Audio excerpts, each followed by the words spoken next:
پورے کرۂ ارض پر موجود مسلمان رمضان کا مبارک مہینہ اپنے رب کی خوشنودی کے حصول کی خاطر مناتے ہیں۔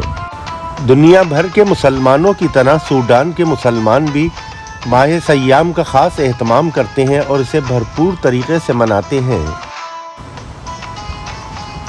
سوڈان رمضان المبارک کے موقع پر اپنی کچھ دلچسپ عادات اور رسومات کے حوالے سے بھی مشہور ہے۔ رمضان کے موقع پر یہ عجیب رسم مسافروں کا راستہ روکنے کی ہے۔ یہ منفرد رسم ملک کے مختلف حصوں میں رائج ہے اور اب یہ خالصتاً سوڈانی ثقافتی ورثہ بن گئی ہے۔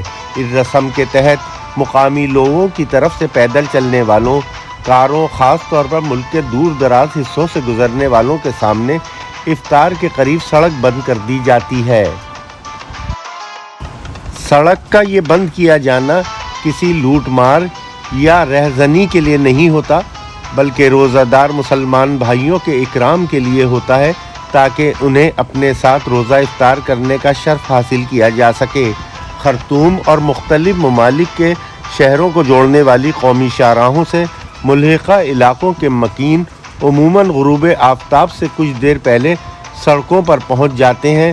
بعض جگہوں پر میزبان روزہ دار کندھوں سے کندھے اور قدموں سے قدم ملا کر سڑک کے دونوں جانب کھڑے ہو جاتے ہیں اور راہگیروں کو مختلف طریقوں سے اپنے ساتھ افطار کرنے کی دعوت دیتے ہیں۔ ان میں کچھ لوگ لمبی پگڑیوں کے ذریعے تو کچھ ہاتھ لہراتے ہوئے مسافروں کا دھیان اپنی جانب کھینچتے ہیں۔ رمضان میں سوڈانیوں کی میزبانی قابل دید ہوتی ہے۔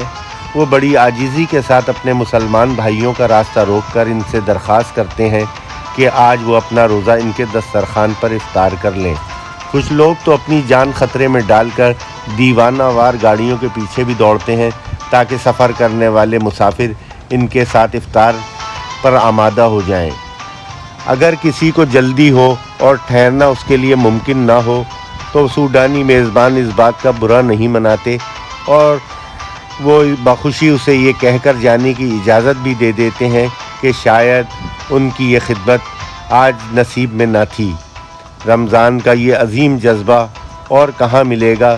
سوڈان غریب ملک ضرور ہے لیکن اس کے مسلمان دل کے بہت امیر ہیں۔